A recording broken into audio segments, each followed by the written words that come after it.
Hi there, everybody. Welcome to this Bridgewater Now update. I'm John Luck along with Jeff Fowler, and if we're talking weather and we're both on camera, that usually means something's about to happen here. Finally, the first significant storm of the season, perhaps. And of course, we're talking about the storm coming up Saturday night into Sunday with a freezing cold after, but there's a lot of questions about the storm. When are we going to change over from snow to rain? I feel like there's a couple things that we are sure of at this point is the fact that this thing's going to start off and end as snow.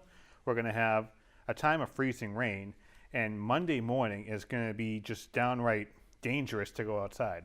Right, so we start with the impacts, of course, with the storm system that's been steadily moving across the country. One of the few storms that have literally affected all 48 of the contiguous states for the United States, which is impressive. It's a bit of a different storm, though. Normally, when we get our big storms, they are coastal redevelopments. So usually a storm will move across the country. It may head towards the Great Lakes and then redevelop on the coast and then make its way up as a nor'easter, something like that. This storm is not behaving that way. This storm is actually literally moving across the country. It was a big storm when it came into the California coastline, slammed into there, heavy mountain snows. They had very strong winds, rains at the coast. It has kept its way maintained as it moved over the Rockies and now marching across the country. And so it's a bit of a different animal that we're trying to look at. And not to mention that we also have an issue with some of the modeling. The GFS, which is the American model, which is a pretty popular model, has had some data issues with it.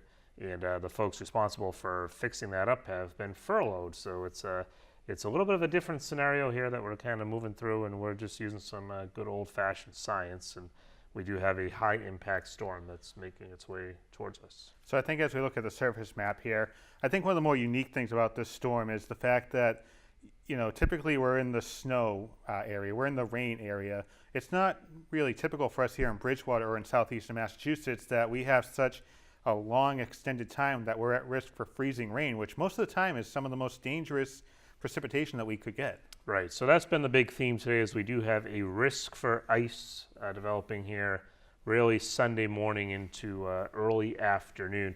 And so you have two types of ice you can get around here. It's either sleet or freezing rain, and there's a very big difference between the two.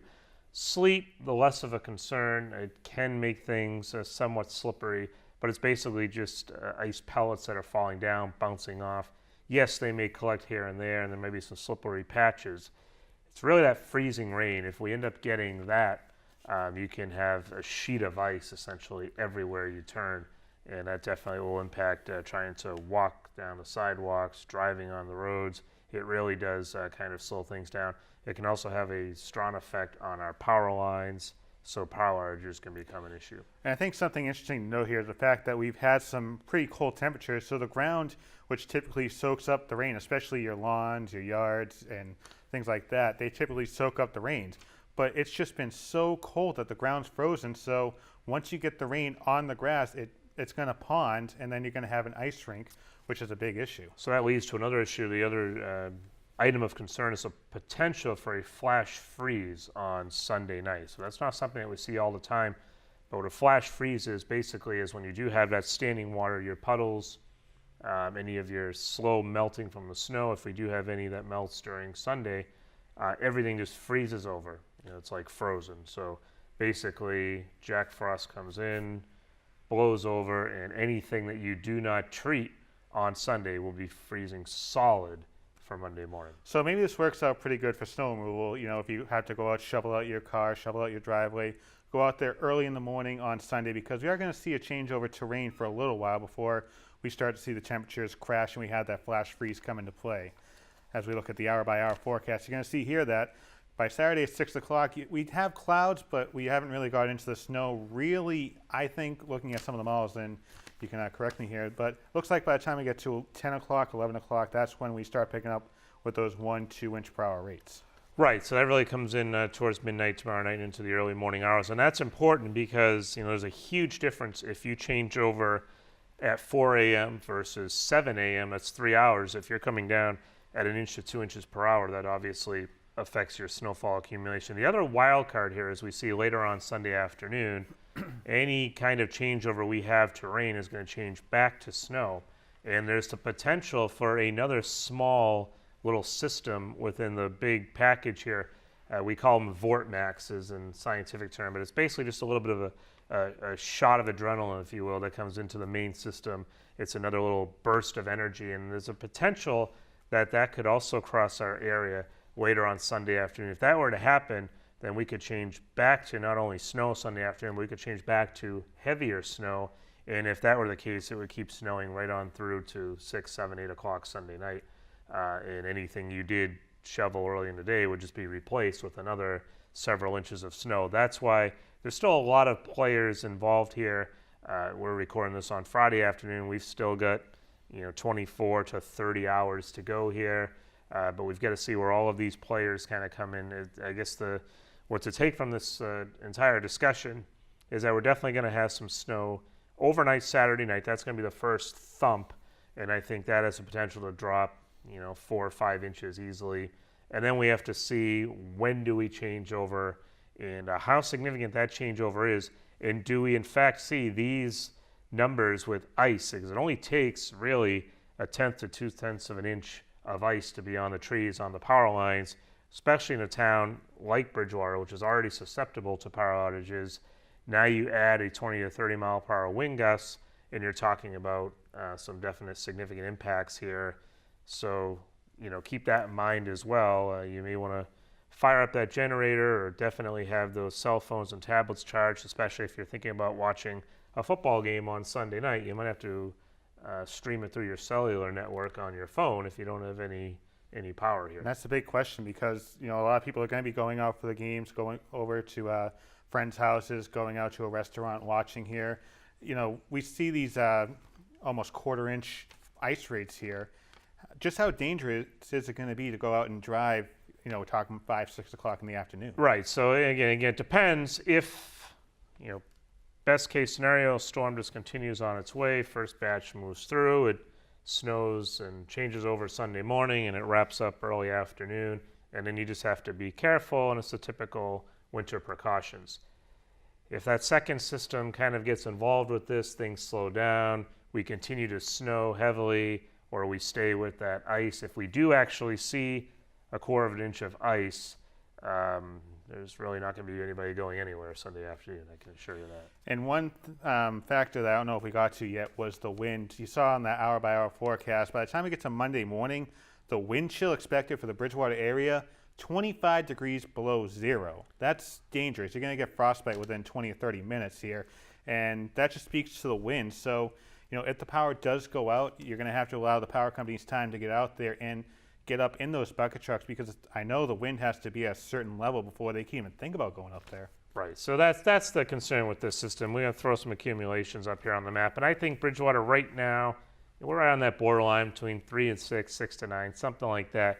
We've certainly seen heavier snow. Again, I do have to caution you, though, if that vortmax comes in here Sunday afternoon, you probably have to double these totals, so keep that in mind. But again, either way, we've seen 1 foot, 2 foot snowstorms in the past, and we've survived, and life's gone on. It's when you get that snow and then that ice combined with it, that's when you can create some issues. If folks do have to go out Sunday morning, if you are essential, I would just advise, take the typical precautions. Be careful where you're walking, sidewalks, railings, a pretty good chance they're going to be ice covered. There will be a time if temperatures right. One of the models we look at, and we look at several of them, but one of them that we look at has temperatures rising into the 40s Sunday morning. If that happens, you'll have a few hours there where no big deal. It would be a typical wet morning. But many of the models now have temperatures staying right around the freezing mark. If that, in fact, happens, I think you could look at this very similar to December, just before Christmas last year, where we had that ice storm on the Friday night into Saturday and a lot of spinouts. And it was dangerous because people went outside just seeing rain, and they figured no big deal, and got out there and realized it was pretty icy. So that's kind of a storm to keep in the back of your mind. That did happen last year. We had one also several years prior to that, where we had an ice storm just after Christmas. So this is about the time of year where you can get these storms, and so we have to keep an eye on it. Right now, again, everything is potential.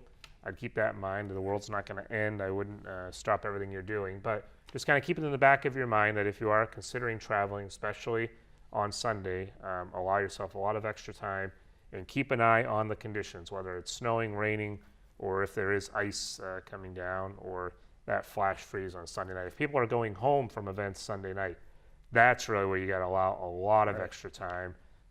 Crews will try to treat the roads as best they can, but a lot of the towns, including Bridgewater, do not have the road crews that they're used to having. Economy, other reasons thrown in there, so you're not going to have the plows and the sanders that you're used to seeing.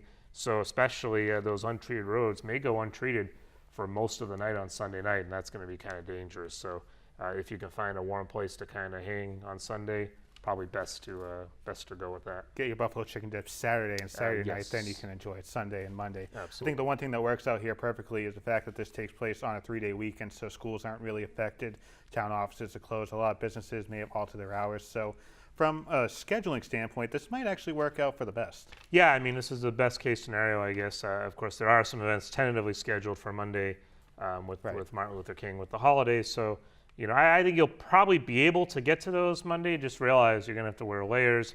It's going to be miserably cold. This is the type of weather where you do get the visits to the emergency room, the slipping on the ice. Gotta stay hydrated too. Yes, absolutely. And keep in mind, if you are shoveling on Sunday, if we do get this snow combined with rain, once you get the water content in there, it's an entirely different animal when you're trying to remove that snow. So keep that in mind as well. And you mentioned at the end of your last weather forecast that there might be something brewing coming up next week. Is there anything that you're looking at right now? It looks like the next day that we're going to be looking at is probably Wednesday. But right now, again, this is very preliminary, but it looks like that system may track closer towards the Great Lakes, similar to the pattern we had back in December. If that's the case, we might have some snow breaking out early, but that would probably be more of a rain event. But again, this is a hint to everybody that winter's not over. It's still a lot of real estate here. We're going into a very active pattern, so keep in mind the next 6 to 8 weeks here or so is pretty much prime time. So don't put away the shovels just yet. I think Mother Nature's kind of giving us a warning this weekend. Whether or not this materializes into what we're looking at here, it's just kind of a hint that winter's here. And one thing, again, we know for sure is that Monday morning is going to be miserably cold. That much we can tell you for sure. So again, about a half a foot of snow affected here in the Bridgewater area. As of right now, still. But we'll have to, keep an eye on things tomorrow as the storm gets closer, and I'm sure we'll, for example, we just had a run of models come out moments ago that dumped over 2 feet of snow on the area. So, is that fantasy? Is that reality? We'll have to wait and see. For all we know, Jeff could be wrong, and we could be right back here and say we missed a storm. But nonetheless, still a very cold, a very icy storm coming up here. So if you do lose power, you can call National Grid, let them know, and they'll put you on a list basically. And they'll put you on a list. I don't think they're going to be able to do much for you until probably Monday afternoon, Tuesday. You got to wait till the winds come down. They can't go on the buckets with the kind of winds that we're expecting. So be proactive. Make sure you have batteries. Make sure you have a way to warm yourself if need be. Keep the exhaust pipes clear in the car when you go and charge your phone, so that's something else to watch out for. Exactly. So if you do lose power and you want to call National Grid, you can do so by calling 1-800-465-1212. And you can also take pictures of the storm where it's safe to do so from inside your house. You can take a picture outside. You can email those photos to jluck@btvaccess.com. We'll be back here on the Bridgewater Review, recapping the storm and what happened or what didn't happen, who knows. But nonetheless, you see there that right column there, 18 degrees below zero is what it's going to feel like Monday night.